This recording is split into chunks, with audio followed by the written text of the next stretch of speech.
TMC सांसद और Nehru fan girl Sagarika Ghosh का कल एक वीडियो वायरल हो गया, जिसमें वे लोकसभा में हुए कार्यक्रम में प्रधानमंत्री मोदी के सामने से गुजर रही हैं।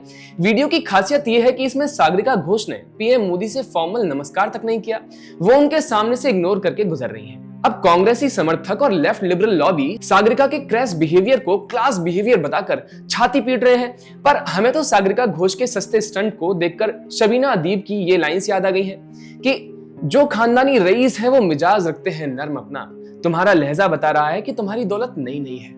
दोस्तों, पिताजी और फिर पति के कंधों पर बैठकर पत्रकारिता चमकाई और फिर अपनी प्रोपेगेंडा पत्रकारिता से राज्यसभा का टिकट भी पक्का करवा लिया। ऐसे लोग जिनको कभी मेहनत के दरवाजे नहीं देखने पड़े, जिनके हाथों से कभी पसीना ही नहीं निकला, वो क्या लचीले बनेंगे, क्या किसी की मेहनत की इज्जत करेंगे?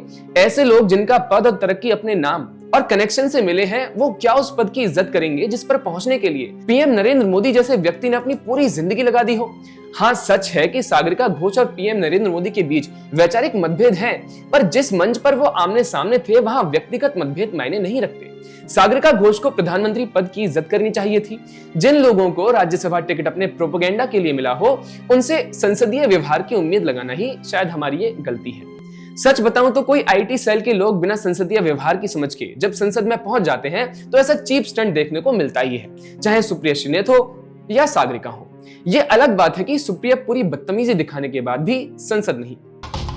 मुझे क्यों तोड़ा? कभी कभी तो लगता है कि राजदीप सरदेसाई की हालत अमिताभ बच्चन जैसी हो गई है। वो भी अपनी पत्नी की नेगेटिव पब्लिसिटी झेल रहे हैं और राजदीप को तो खैर क्या ही बोले, वो शेर तो उनकी बीवी सवा शेर। सागरिका के बदतमीज होने का एक कारण ये भी हो सकता है कि वो टीएमसी की नेता है। अब ममता बनर्जी जैसा लीडर हो और महुआ मोइत्रा से लेकर के शयानी घोष जैसे कलीग हो, तो सागरिका से तमीज की उम्मीद कैसे कर सकते हैं?